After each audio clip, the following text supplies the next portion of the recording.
బెంగాల్ని ఒక బెంగాల్ అప్పుడున్న ఒక పెద్ద పేరు తీసుకురావాలంటే మన సువేందు అధికారికి చాలా పెద్ద ఒక ఛాలెంజ్ ఉంది.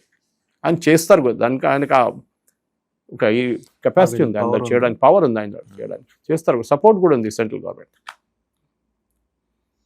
సో మొత్తానికి ఏంటంటే ఇండస్ట్రియలైజేషన్ దిశగా వెస్ట్ బెంగాల్ ముందరికి వెళ్తోంది.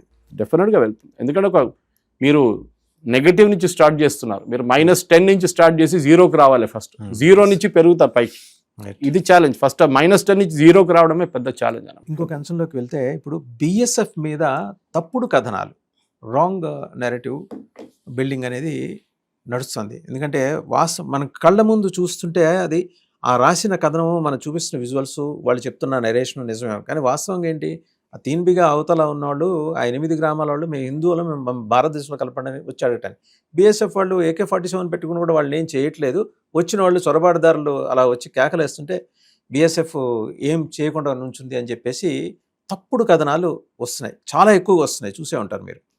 ఇది తీన్బిగా ఏరియా బంగ్లాదేశ్ వెస్ట్ బెంగాల్ నడిమిట్లో ఒక disputed area. Yes, no man's island అంటారు. అక్కడ వాళ్ళకి అక్కడున్న ఓటర్ ఐడి ఉంది, ఇక్కడున్న ఓటర్ ఐడి ఉంది. అక్కడి నుంచి రేషన్ తీసుకుంటే అక్కడ రేషన్ ఏం లేదనుకోండి, మన వైపు నుంచి రేషన్ తీసుకుంటాం. బంగ్లాదేశ్లో మనం సెటిల్ చేసినప్పుడు ఒక ఎన్క్లేవ్ మిగిలిపోయింది, ఇది ఒకటే తీన్బిగా. సో అక్కడున్న ప్రజలు మీరు చెప్పినట్లు వాళ్ళంటారు మమ్మల్ని కలుపుకోండి, కానీ